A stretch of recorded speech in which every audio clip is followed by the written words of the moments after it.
If you want to learn the most commonly tested pediatrics topics to improve your Step 2 CK score and to honor your shelf, then watch this video until the end.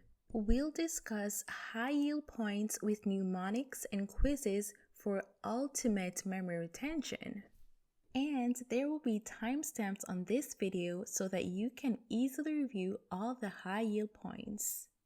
STIs are a favorite among examiners because of the potential to confuse the treatment options for these different infections, and because of the potential to ask ethics questions, which has been increasingly more important for the USMLE exams. So let's take a closer look at chlamydia and gonorrhea. If a patient is suspected of having chlamydia or gonorrhea, or they are confirmed to have gonorrhea, how do we manage these patients?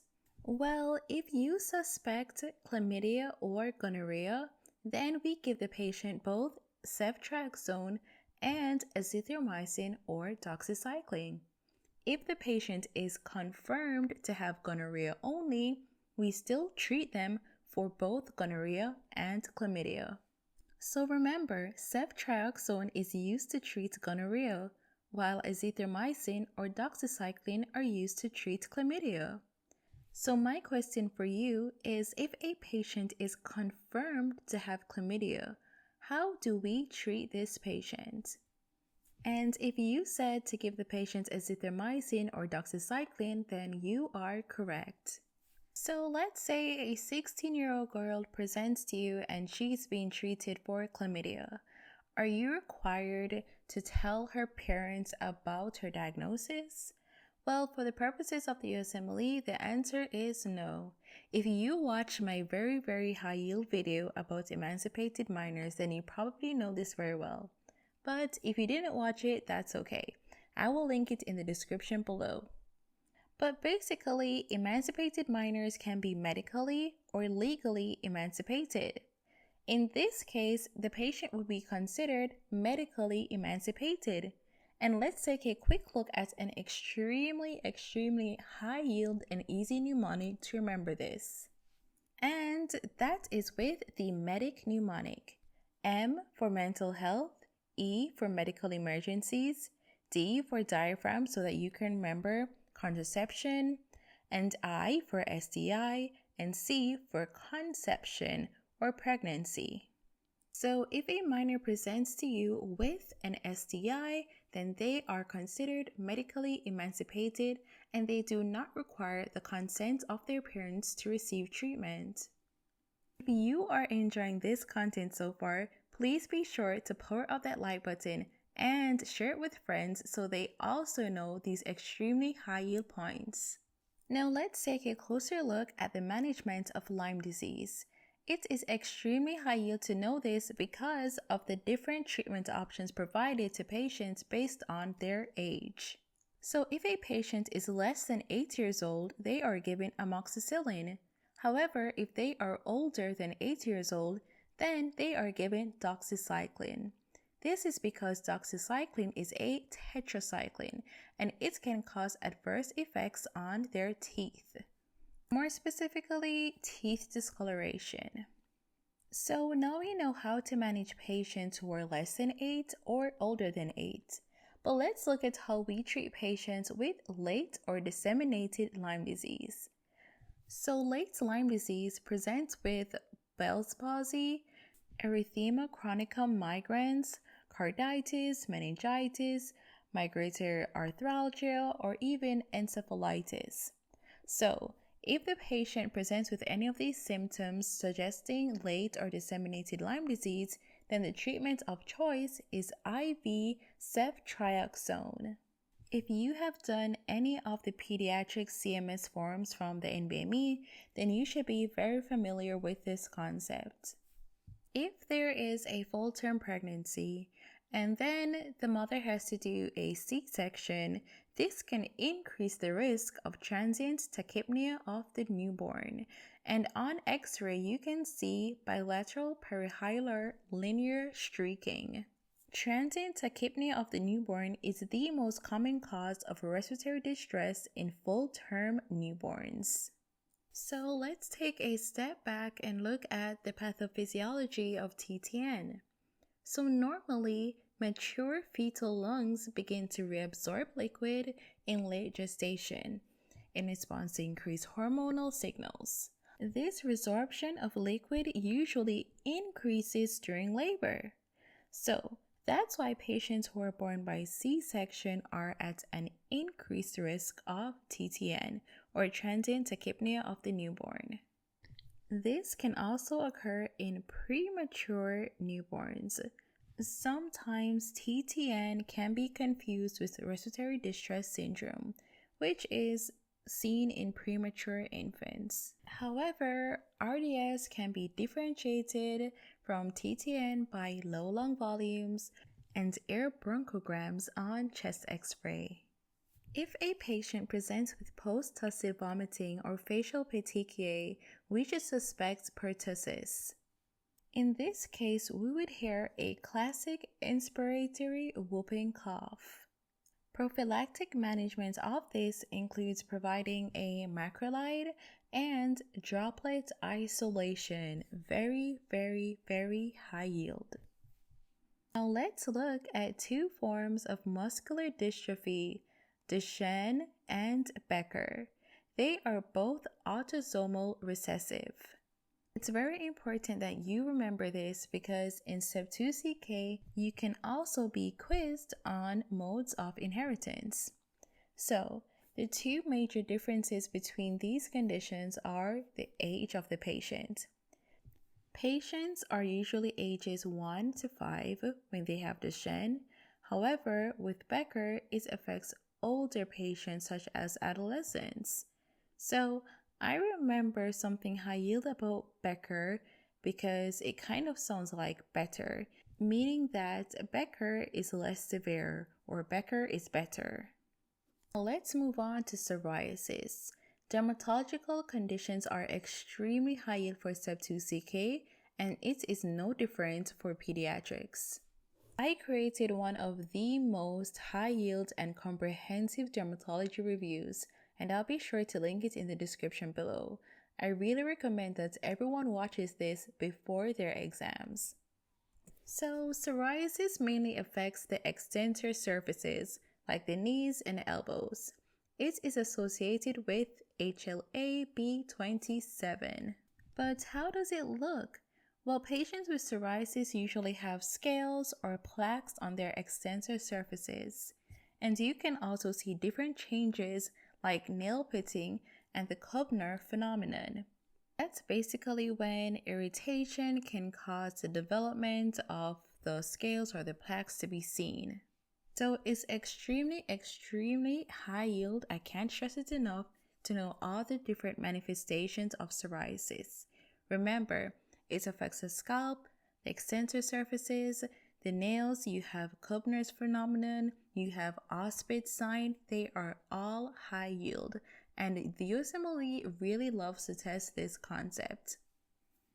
Hashimoto thyroiditis or chronic lymphocytic thyroiditis is the most common cause of hypothyroidism in the United States.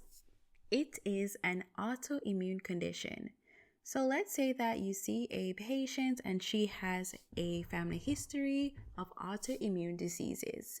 This is extremely, extremely high yield because remember, once a patient has a personal or family history of autoimmune diseases, that increases their chance of developing other autoimmune diseases as well. In these patients, you can detect an increased level of different antibodies such as anti-TPO and anti-thyroglobulin. They can also present with a diffusely enlarged thyroid gland. Now let's do a quick high-yield quiz. What is the most common cause of hypothyroidism in a newborn? If you said thyroid dysgenesis, you are correct. Question number 2. What is the most likely cause of an absent thyroid on CT but normal thyroid hormone levels? and that is a lingual thyroid. This is a high-yield way that examiners love to test embryology on Step 2 CK. And if you have reached this far into the video and you have not liked it as yet, what are you waiting for? Be sure to power up the like button so that I know that you enjoy this type of content so that I can make even more. And be sure to subscribe to MD Powerhouse so that you never ever miss another video. Knowing signs of withdrawal intoxication are extremely high yield. Let's take a closer look at a patient with opioid overdose. These patients present with respiratory depression, altered mental status, pinpoint pupils, and we treat them with naloxone. Now let's do another quick quiz. What drug causes agitation, ataxia, and nystagmus? The answer is PCP. Honestly, when you see nystagmus and you're thinking about this topic, you should always consider PCP as a possible answer choice. Bleeding disorders are extremely high yield for pediatrics as well, and the most common hemophilia is hemophilia A or factor VIII deficiency. So this is an X-linked disorder. These patients usually present with a hemarthrosis and persistent bleeding. So when you do labs, they would have a normal PT and an elevated PTT. Meconium aspiration syndrome. This affects post-term babies. It results due to inflammation in the lungs, which can cause pulmonary vasoconstriction. So far, we have discussed two different disorders that can occur in post-term babies. The first being transient tachypnea of the newborn, and now meconium aspiration syndrome. Very high yield, so don't forget. Now let's say that we have a child that presents with chronic constipation, and then when you do the rectal exam, there is an explosive expulsion of feces. So in this case, we have to have a strong clinical suspicion of Hirschsprung's disease. Remember, in this condition, there is a failure of the neural crest cells to migrate to the distal colon. So to diagnose this, we have to do a biopsy of the distal colon, which would show an absence of Urbach's plexus. The high yield association is with Down syndrome. So remember, Hirschsprung disease, failure to pass meconium, and a positive squirt sign. Knowing acid-base disturbances are extremely high yield. So let's say that a parent brought their child in saying that they came into the room and saw all their medications open and the child was in respiratory distress, they were hyperventilating, and when you did the ABG, it revealed respiratory alkalosis and a metabolic acidosis. In that case, you have to suspect an aspirin overdose. Metabolic acidosis is very high yield. We can remember causes of a high anion gap with the pneumonic mud pilers. This is very high yield to know because accidental poisonings are unfortunately very common and extremely high yield for the USMLE. So let's say you have a pregnant woman and she has a toddler. That toddler could accidentally take her prenatal vitamins or her iron supplements and then develop iron poisoning. Let's focus a bit on lactic acidosis. So sepsis, seizures, and hypovolemia are extremely high yield causes of lactic acidosis. So if a patient has any of these and then you see derangement on their ABG, you can suspect lactic acidosis. If you are enjoying this content and you want to see more videos like this, be sure to power up that like button, hit subscribe and the notification bell, and remember to share it as well. Charcot-Marie-Tooth disease is an autosomal disorder that presents with foot drop and foot deformities. It is tested on exams because again of its inheritance pattern. For some reason, on the Step 2CK, inheritance patterns can appear a lot on your exam and on the shelf. So remember these concepts.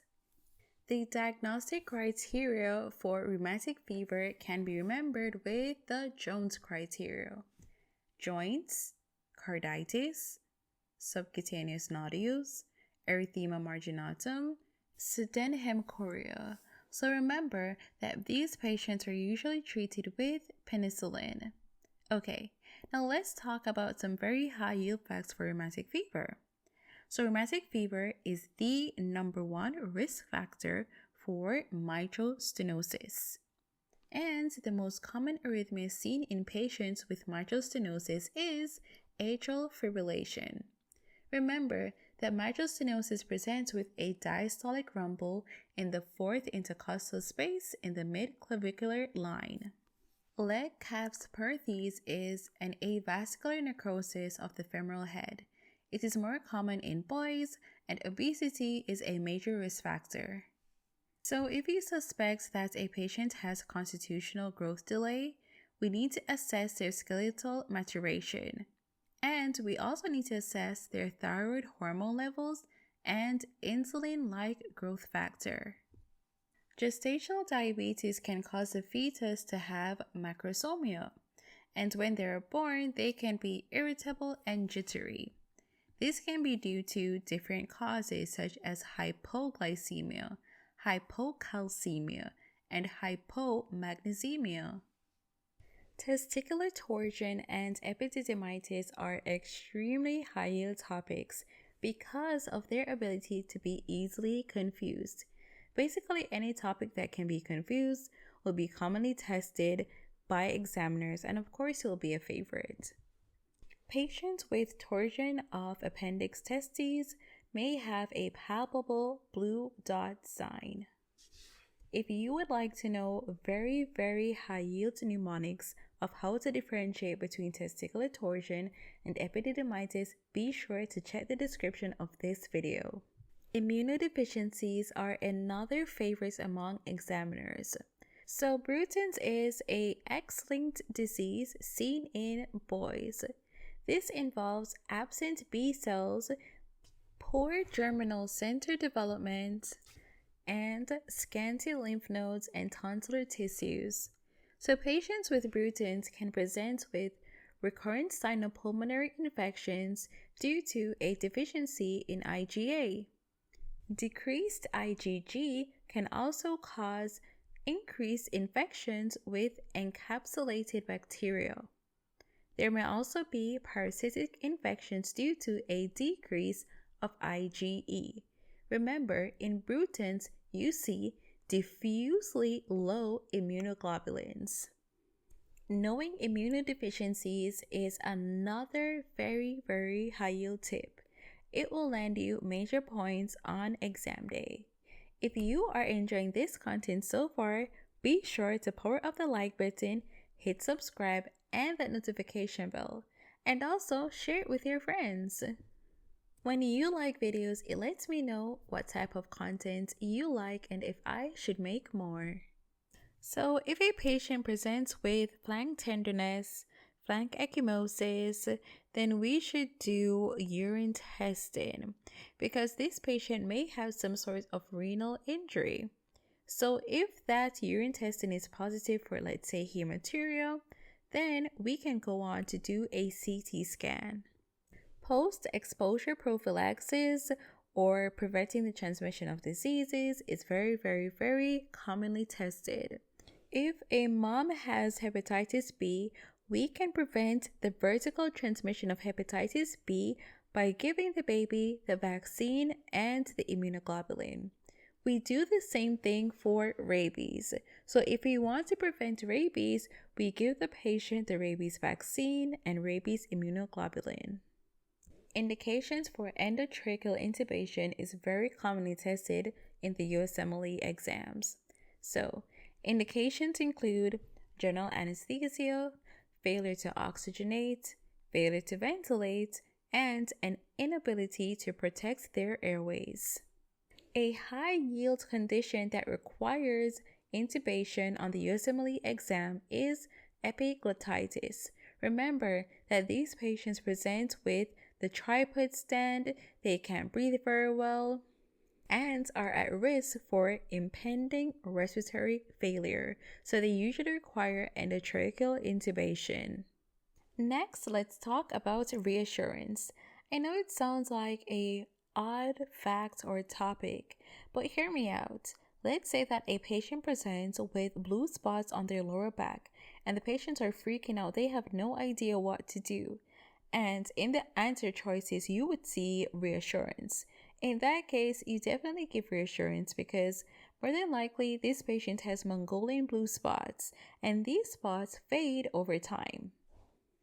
Another high-yield way that examiners like to test you is basically seeing if you know the difference between Mongolian blue spots or if you should call child protective services. Another way examiners like to test you is, let's say that a parent comes in, they're worried about the development of their child. They're just like, okay, my child is 2. They can use 2-word phrases. Their vocabulary is around 200 words. However, their older brother or sister, they could say 300 words at 2 years old. Like, are they delayed? Like, do we need to see a specialist? And things of that nature. In that case, you provide the patient with reassurance. Why? Because that is normal development for the age of the patient. If a patient comes in, they have a history of head trauma, and then lab results reveal hypernatremia with dilute urine. At this point, we have to suspect diabetes insipidus, more than likely central diabetes insipidus. If a patient presents and they are in the less than 5% percentile of their weight, or there is a drop in weight across 2 major percentiles, this is considered to be failure to thrive. Okay, next up, IV fluid. 2 high-yield ways that they like to test this for pediatrics is, let's say, a patient is having nausea, vomiting, diarrhea, dry mucous membranes, a sunken fontanelle, and they are very lethargic. Like, what should we do? Well, for this patient, we need to replenish the fluids, and we can give them 0.9% saline. However, let's say that the patient has sodium less than 120 and seizures. In this case, we give the patient hypertonic saline. This is an extremely high yield indication for the USMLEs as to why hypertonic saline is given. So let me say it again. That's when sodium is less than 120 and there are seizures as well. Now, let's say that a patient presents with hyperpigmented macules and bloody stools, and they're like, what's the next best step in management for this patient? In that case, the answer choice would be colonoscopy, because more than likely this patient has Peutz-Jeghers syndrome. Okay, HIV is very common for the USMLE. So one way that it is commonly tested for pediatrics is that serous otitis media is the most common middle ear pathology in patients with HIV. So remember that in pediatrics, these different ear pathologies are very, very, very common and high yield. Remember that serous otitis media is when there is fluid behind the tympanic membrane without inflammatory findings. So patients with HIV can present with serous otitis media. They may also have recurrent infections, lymphadenopathy, and of course, like I said before, bilateral, I didn't say bilateral, so that's important. Bilateral serous otitis media. So we touched a bit on bordetella pertussis before, but I want to bring out the high-yield fact that in these patients you can see profound lymphocytosis. And like I said before, they have this classic whooping cough. Well, cough is very, very, very high yield in pediatrics.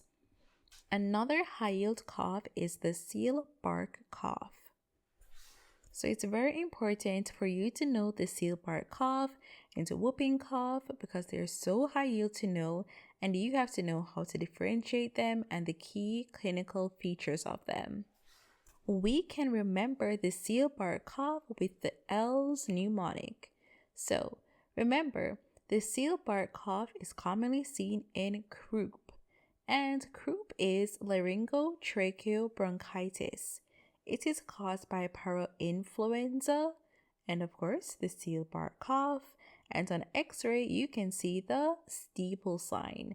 So here you see all the L's highlighted in red. So remember, the seal part cough is seen in croup or laryngotracheobronchitis. And here we have the fabulous L mnemonic. If you liked that L mnemonic, be sure to power up that like button. And of course, hit subscribe and that notification bell so that you never ever miss any more of my mnemonics again. Okay, let's go. Supraventricular tachycardia. Yes, this does pop up in pediatrics too. So basically, it is recommended that patients who are less than 5 years old avoid cold and cough medications because it can cause tachycardia. The management of asymptomatic supraventricular tachycardia can be divided based on whether it's acute or chronic. For the acute management, we can use vagal maneuvers and adenosine. However, for chronic asymptomatic supraventricular tachycardia, we can use beta blockers or verapamil. Okay, primary adrenal insufficiency or PAI. So, this is when there is autoimmune destruction of adrenal glands that cause a decrease in all the hormones that the adrenal gland produces. Remember the mnemonic salt, sweet, sex. So that lets us know what hormones are low or decreased in primary adrenal insufficiency. Since we all know that, let's play a quick game of true or false. Let's begin. So I'll just read the statements and then you can just have a mental note of true or false, and then I'll reveal the answers. Aldosterone is elevated in PAI. ACTH is elevated in PAI. Renin is elevated in PAI. Now let's just get some time to think about it. And let's look at the answers. So, it's false, true, true. So basically everything here was true except that aldosterone is not elevated in PAI. It is actually low. Again, anything that can be easily confused, examiners love to test. So please look at this carefully. And if you want me to make a video going more in depth about the concepts behind this, please let me know in the comment section below. Okay, now let's talk a bit about entamoeba histolytica.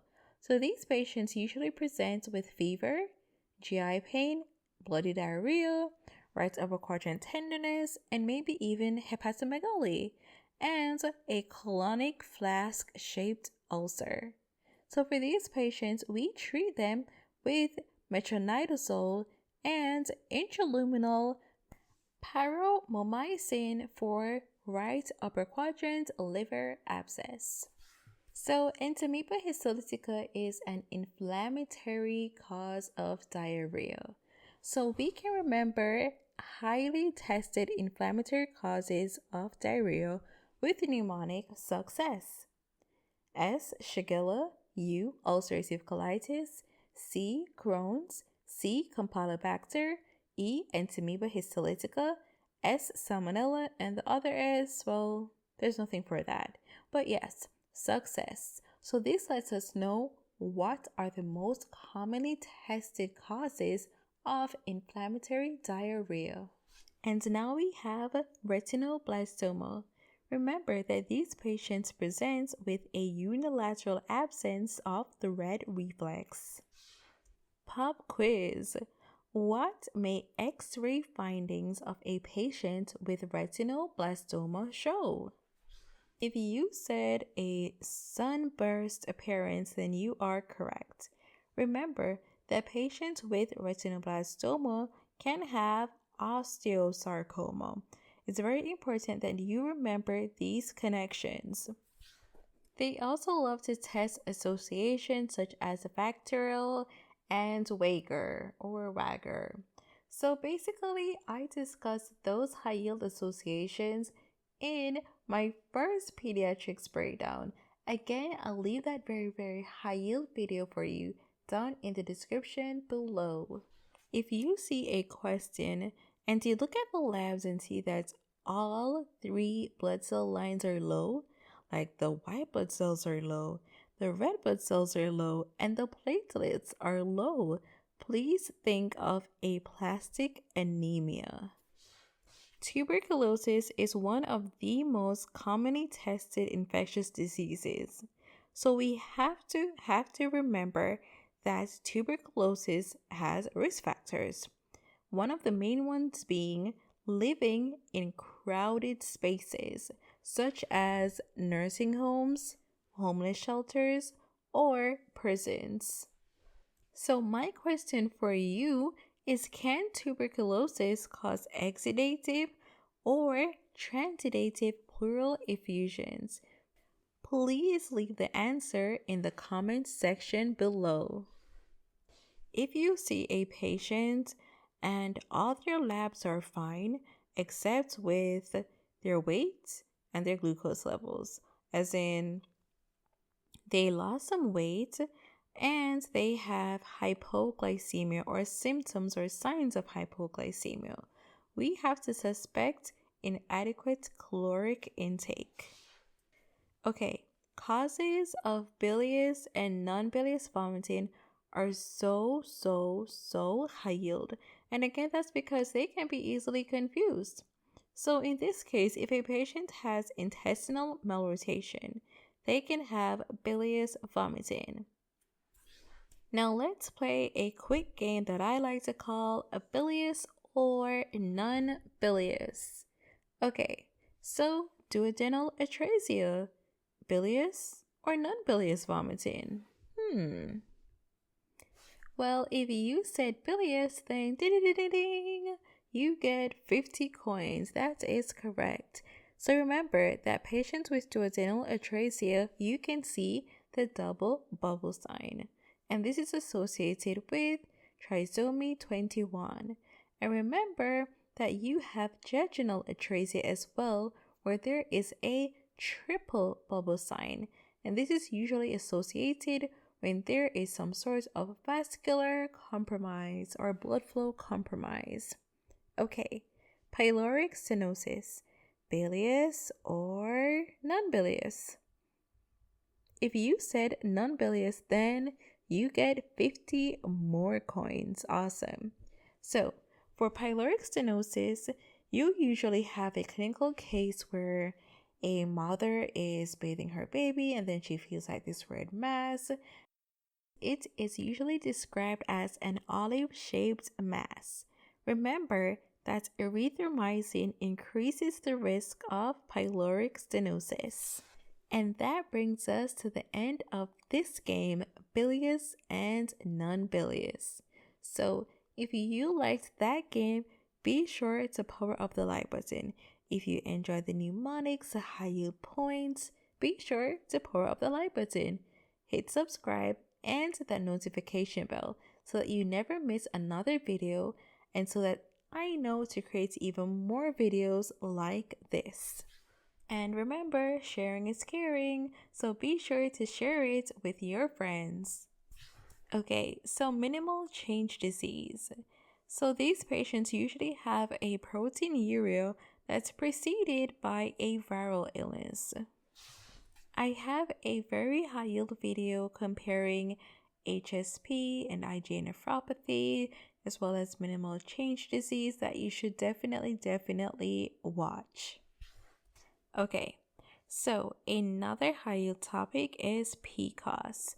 So remember that these patients usually have irregular menses, polycystic ovaries on ultrasound, or clinical or lab signs of hyperandrogenism.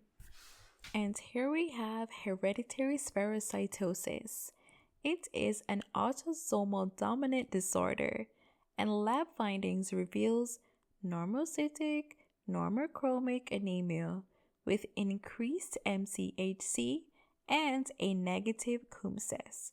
Again, you can realize that I am mentioning a lot of different inheritance patterns, and that's because it is tested on the USMLE and on shelf exams. Knowing milestones is very, very high yield. But let's say that you notice that a patient has delayed language acquisition. So, in this patient, we should suspect a history of recurrent ear infections or bacterial meningitis because these two causes are some of the most common causes of a delayed language acquisition because they affect hearing. But the main point I want to get across is that all patients with bacterial meningitis should undergo audiologic testing. Now here we have dermatomyositis. So in these patients, they can have a heliotrope rash, which is a rash over their eyelids, Gaussian papules, on the dorsum of their hands. This is very high yield, and you can see some pretty great images in my dermatology review video, which should be in the description below. So be sure to watch that because like I said, dermatology is so common and high yield in pediatrics and on the Step 2CK exam as well. A high yield comparison that we should look at is comparing dermatomyositis and polymyositis. So, dermatomyositis is a CD4 mediated disorder, while polymyositis is a CD8 mediated disorder. And remember, in dermatomyositis, they present with dermatological findings such as the heliotrope rash and Gaussian papules. Okay, for polymyositis, on the other hand, it presents with proximal muscle weakness. Dermatomyositis is most commonly seen in children, while polymyositis is most commonly seen in adults. Food poisoning is another high yield topic. So let's say that we have a patient who went on a picnic and had some potato salad, and then like 2 hours later, they're having nausea, vomiting, and diarrhea. In this case, we have to suspect Staph aureus food poisoning. Remember, in this type of food poisoning, symptoms develop in less than 24 hours after exposure. Now, let's play a quick game of Name That Bug to emphasize some high yield points that are most commonly tested for pediatrics and the USMLE. Okay, first question of Name That Bug. What bug causes water diarrhea after eating fried rice? And that is Bacillus cereus. And if you got that correct, then congrats, you got 50 coins. Next question. What bug causes diarrhea? Well, bloody diarrhea and an ascending paralysis. If you said Campylobacter, then you get another 50 coins. Awesome job. And that brings us to the end of Name That Bug. If you want me to make a more in-depth video about this topic, let me know in the comment section below. But if you are enjoying this topic so far, be sure to power up that like button. Please, just power up that like button. It helps me so much. It lets me know what type of content you like, what should I create, and subscribe so that you never miss another video like this. Okay, let's move on. Now let's talk about lupus nephritis, which is a diffuse proliferative glomerulonephritis where you can see proteinuria and hematuria. And of course, these patients can present with the classic findings of SLE, such as a malar rash, oral ulcers, or pleuritis. It's very high for you to know that lupus nephritis is associated with anti-double-strand DNA. And to treat these patients, we use steroids and cyclophosphamide. So we talked about Bruton's before, which was a B cell deficiency. Now let's focus on a T cell immunodeficiency. So we should suspect this in patients with candidal infections such as oral thrush and candidal diaper rash. So of course those would be like your recurrent infections. So essentially the point I'm trying to make is that patients with T-cell immunodeficiency can have recurrent viral or fungal infections. And my question for you is, in what syndrome can you see T-cell immunodeficiency? And that is DiGeorge syndrome. So let's switch gears a bit. Let's say that we have a child that is excessively tired and irritable and really snores. So we have to think about obstructive sleep apnea in children. And the most common cause of OSA in children are due to enlarged tonsils or enlarged adenoids. So of course, to manage these patients, we can do an adenoidectomy and a tonsillectomy. We should always suspect foreign body aspiration in a toddler or child with a sudden onset shortness of breath or cough, or if they are refractory to albuterol. So let's say they develop this sudden cough and maybe they have a history of asthma and they're giving them albuterol and it is just not helping. We have to think about foreign body aspiration because honestly, chest x-ray may not always reveal the foreign body as well. It is extremely high yield to know indications for immediate endoscopic removal of foreign objects. These include symptoms of respiratory compromise and symptoms of esophageal compromise, such as an inability to swallow and drooling. There are also foreign bodies that you need to be aware of that are indications of immediate endoscopic removal, and those include batteries, magnets, and sharp objects such as needles. So of course the magnets may not look like this, but yes, just for emphasis so that you remember that if any of these objects are seen in the stomach, in the esophagus, that is a requirement for immediate endoscopic removal.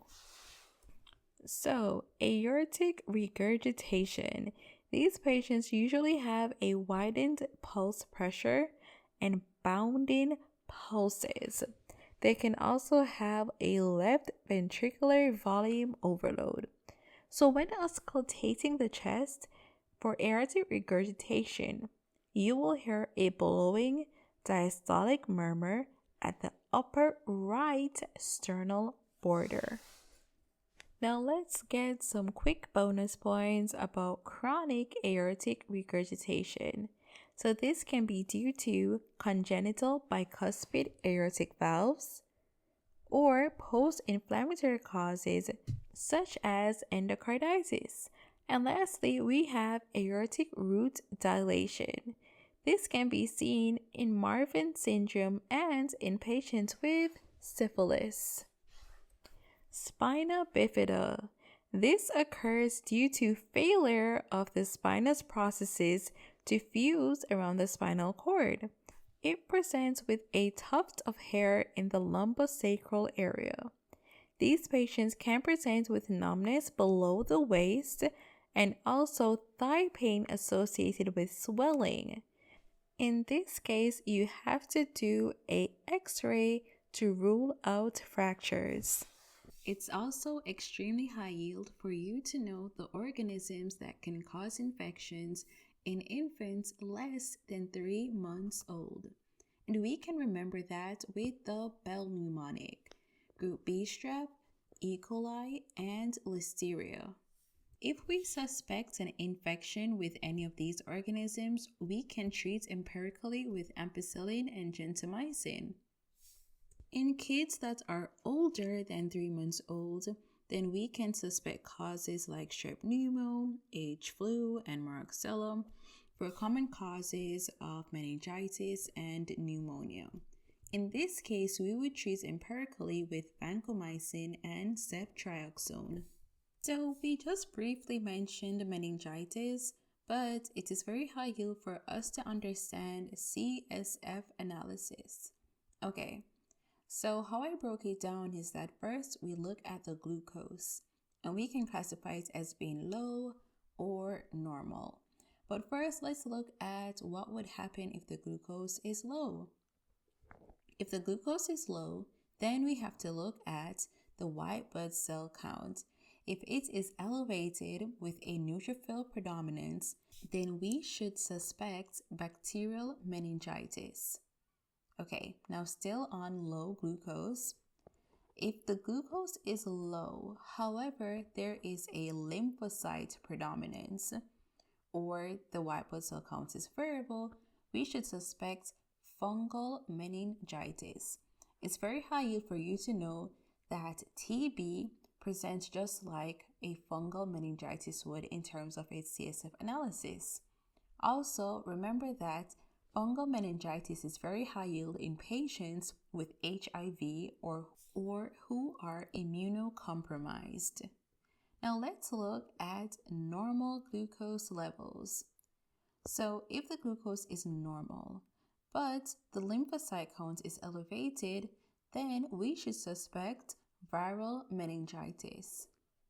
If only the protein is elevated and the glucose is normal, then we can suspect GBS. So just remember that in all of these different types of meningitis, the CSF protein is elevated. But I just wanted to highlight that if only the protein is elevated and you don't see any other derangements, then suspect GBS. And this algorithm is extremely high yield for the USMLE, so make sure you take some time and really focus on it. And as always, if you're liking this content so far, please be sure to power up that like button, hit subscribe, and that notification bell. Okay, now conjunctivitis is another high yield topic for pediatrics. We can divide it into the timing of the symptoms or the onset of the symptoms. Of course, we have to put into consideration other clinical findings or features of the clinical vignette or question that we may see. But generally speaking, if an infant or a newborn has conjunctivitis within the first 24 hours, we can suspect a chemical conjunctivitis. 3 to 5 days, gonorrhea. And remember that it is purulent. 7 to 14 days, chlamydia. So now I have a quick question for you. What is the diagnosis of a patient with petechiae, skin rash, and recurrent infections? If you said Wiskott-Aldrich syndrome, then you are absolutely correct. Remember, we can recall Wiskott-Aldrich syndrome with the water mnemonic. W for the name of the disease or the diagnosis, A, anemia, T, thrombocytopenia, E, eczema, and R, recurrent infections. Now here we have transient synovitis and septic arthritis. So we have to suspect transient synovitis in a patient who has a history of an upper respiratory tract infection or an ear infection. Then they develop hip pain, with an elevated ESR and CRP when you evaluate their labs. However, there is a normal leukocyte count, and the joint looks normal too. It isn't red or swollen. But if any of those are the opposite, then we have to suspect septic arthritis. Patients with septic arthritis can also have an elevated ESR and CRP. However, they usually have a leukocytosis with a neutrophil predominance. And these patients really look ill, and their joints are red, they're swollen, with just obvious signs of inflammation. However, let's say that a question stem is giving you this case and there are lots of overlapping features and you're not sure, and they ask you what is the next step in the diagnosis. To help you distinguish between these two, you can do an ultrasound. Septic arthritis is also most commonly caused by Staph aureus, so it is treated empirically with vancomycin. Now let's play another game to test how well you know different rheumatological findings in pediatrics.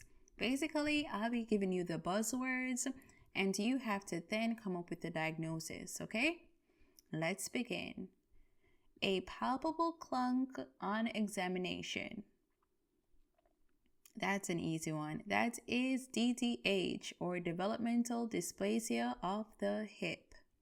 Next, you have a patient that is obese with hip pain, and when you do an x-ray, it's described as an ice cream falling off of its cone.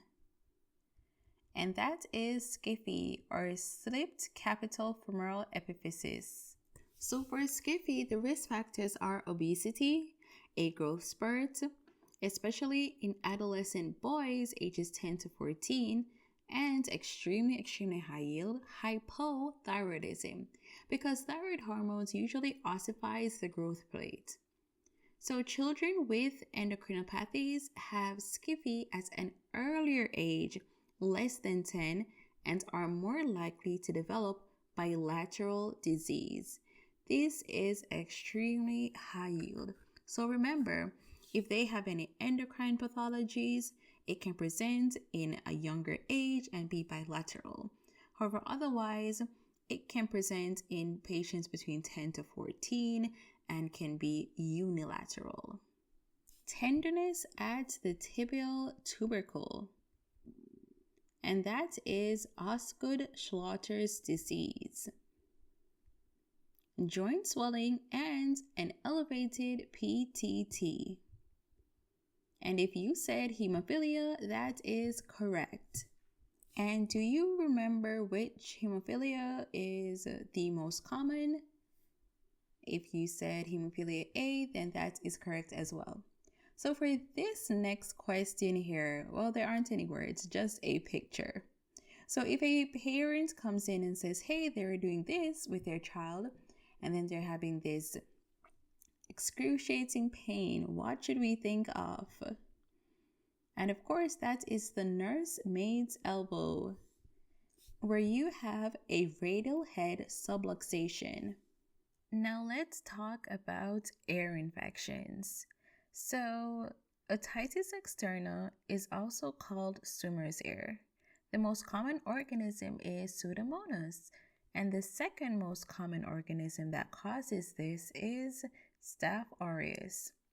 The patients usually experience pain with manipulation, like if you pull on their pinna, it's extremely painful.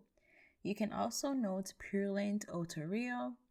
However, when you examine their ear, the ear canal is inflamed, but the tympanic membrane is normal. So we treat this with topical antibiotics such as topical fluoroquinolones, and we can prevent the development of swimmer's ear by keeping the ear dry. That is the key. Patients who have acute otitis media, they have bulging erythematous tympanic membranes, and there's also a bit of stiffness on pneumatic insufflation. These patients usually present with fever and ear pain, and we treat them with amoxicillin. On the flip side, if you have otitis media with effusion, Basically, when you do an exam, you can see an effusion in the middle ear, and there are air bubbles behind the tympanic membrane. This condition can resolve with time. Now let's move on to this very high yield point. The most common cause of conductive hearing loss is recurrent ear infections. So let's focus a bit on hearing loss, but we'll focus on them with questions. So, what is the most common complication of meningitis? The most common complication of meningitis is hearing loss. What type of hearing loss is seen in patients with congenital CMV infections? And that is sensorineural hearing loss. Patients with CMV infections, congenital CMV infections, can also have periventricular calcifications. So let's say we have a patient that has bilateral hearing loss and a chromosome 22 mutation. What do you think is happening with that patient? If you say that they have a bilateral acoustic neuroma, then you are absolutely correct. If you see a newborn who is cyanotic, but when they cry, they become pink again, and there's also difficulty passing a catheter into the nasopharynx, well, in this case, you have to suspect choanal atresia. So my question for you is, what other findings may a child with choanal atresia have? Well, you have to think about the charge associations, such as coloboma, heart defects, genital anomalies, and ear anomalies.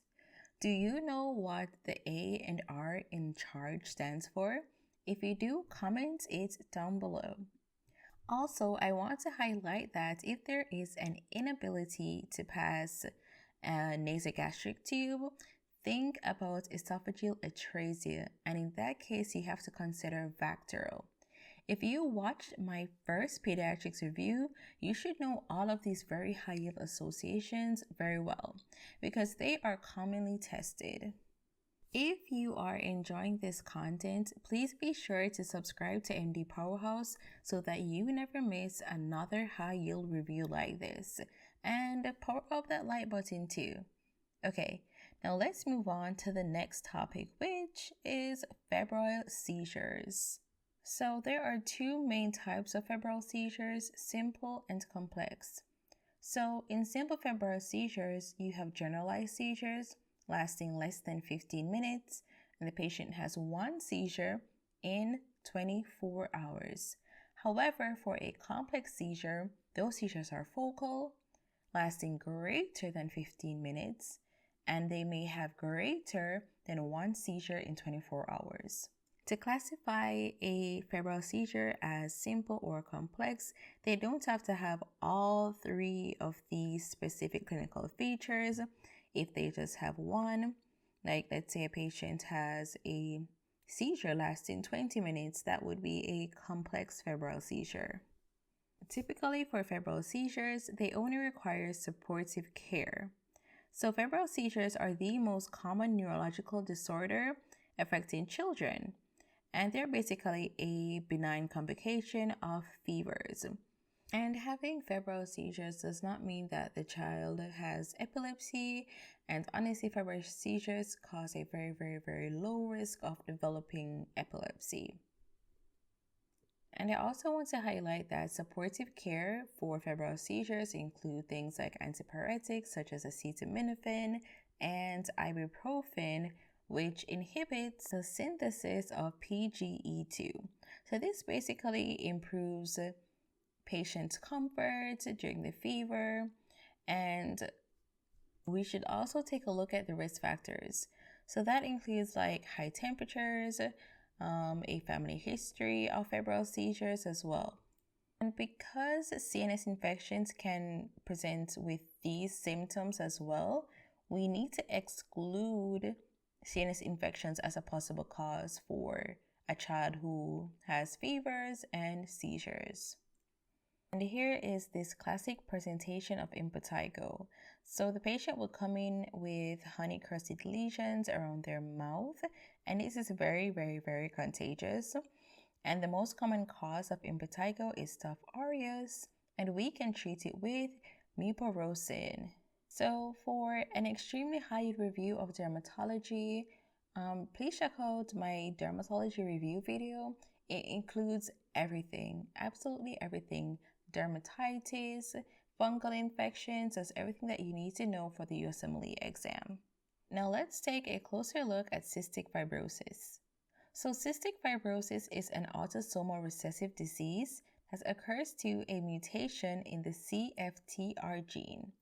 They have thick secretions due to dysfunction of the chloride channel. And there are many high-yield complications of cystic fibrosis that you should know. This includes recurrent pulmonary infections, bronchiectasis, and chronic bronchitis. They may also have pancreatic insufficiency, malabsorption with steatorrhea, fat-soluble vitamin deficiencies, as well as meconium ileus in newborns. Men may also have infertility. So remember I said that patients with cystic fibrosis can have recurrent pulmonary infections? Well, one of them is pneumonia. And the most common causes of pneumonia in patients with cystic fibrosis differ by age. So if they are less than 20, this is most commonly due to Staph aureus. If they are greater than 20, that is Pseudomonas.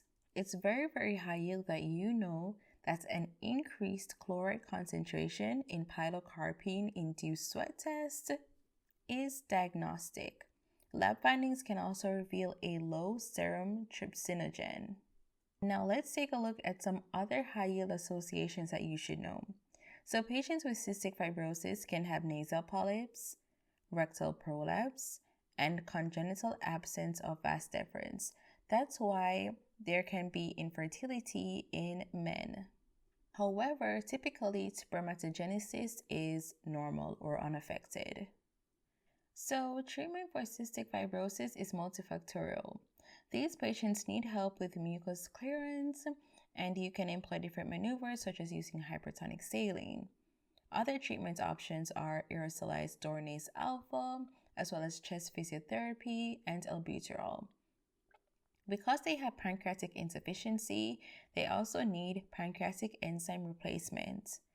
And because of malabsorption, specifically fat malabsorption leading to a decrease of fat-soluble vitamins A, D, E, and K, they need supplementation of these vitamins as well. Okay, so if patients with cystic fibrosis have this 508 deletion, then we can use different drugs such as lumacaftor and ivacaftor.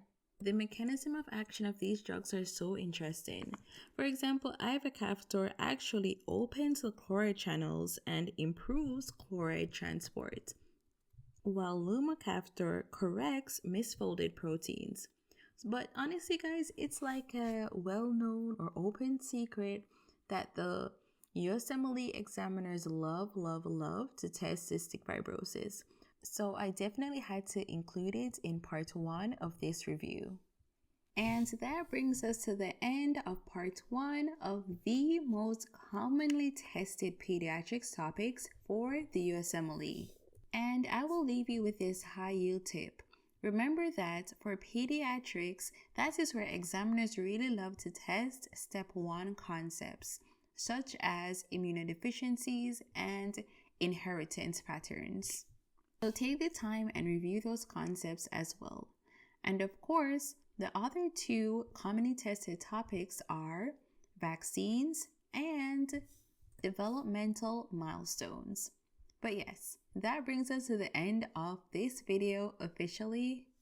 If you enjoyed this content, please be sure to power up that like button, hit subscribe, and that notification bell. And also share it with your friends too. Thank you so much for watching. And to continue learning more, click this video right here. Okay, awesome. Thank you. Bye.